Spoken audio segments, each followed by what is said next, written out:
Krystle Kuhs. I'm Associate Professor in the Department of Epidemiology, College of Public Health, and I'm also the co-leader of the Cancer Prevention and Control Research Program at the Markey Cancer Center. I'm really excited to be here today and talk a little bit about my background and why I became a cancer researcher. So most people don't know this about me, but I grew up in a small town in upstate New York as part of the Appalachian region. I come from a small county called Broome in the southern tier of New York, which is a beautiful place to grow up. I also come from humble means. So my grandparents on my mother's side ran the Roostpacka chicken farm for many years, which was located in neighboring Newfield, New York. You can see here my grandma Blanche and my grandpa Eero. My grandparents always instilled in me the importance of education, particularly my grandmother. She had always dreamed of going to medical school, which she said was absolutely no way she could do that as a poor little girl that grew up on a farm in upstate New York. She had big dreams for their only daughter, my mom, pictured here with their pet deer.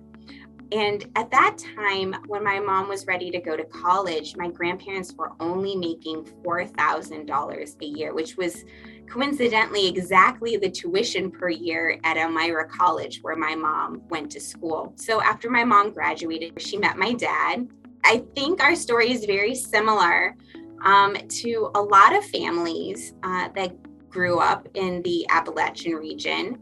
I think what's very common is that there's usually one big industry or company that employs most of the people in the area.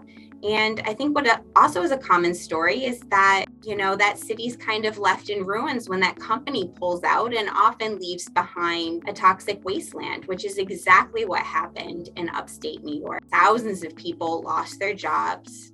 The town went into a tailspin and really wasn't the nice place I remember growing up in. And on top of that, they left behind what the EPA later considered a toxic Superfund site. Now, it wasn't very long after that my dad actually fell ill. So he was eventually diagnosed with non-Hodgkin's lymphoma. It was a very pivotal moment in my life, losing my dad. I was only 7 years old. He gotten sick when I was 5 and my sister was only 3, and he passed away 2 years later. And I remember watching him go to chemo appointments and doctor's appointments. And I very distinctly remember the day they told my mom that he was going to die. And I remember her running out of the hospital in hysterics and crying and saying, girls, your daddy's going to die. And I remember just feeling so powerless. And I think, as a kid, I just couldn't think of any way to take my power back, to make the situation better, to help. And so I remember telling everybody that I was going to grow up, I was going to be a scientist, and I was going to discover the cure for cancer, and I was going to help other little girls not have to lose their dads to cancer. Little did they know that's exactly what I was going to do 30 years later. So after getting additional training in HPV at the National Cancer Institute, I was very, very lucky to join head and neck cancer team at Vanderbilt. My projects involved recruiting patients with this throat cancer so that I could further study it. Now, I know a lot of times when people think HPV, they think cervical cancer, but HPV actually causes 6 different types of cancer.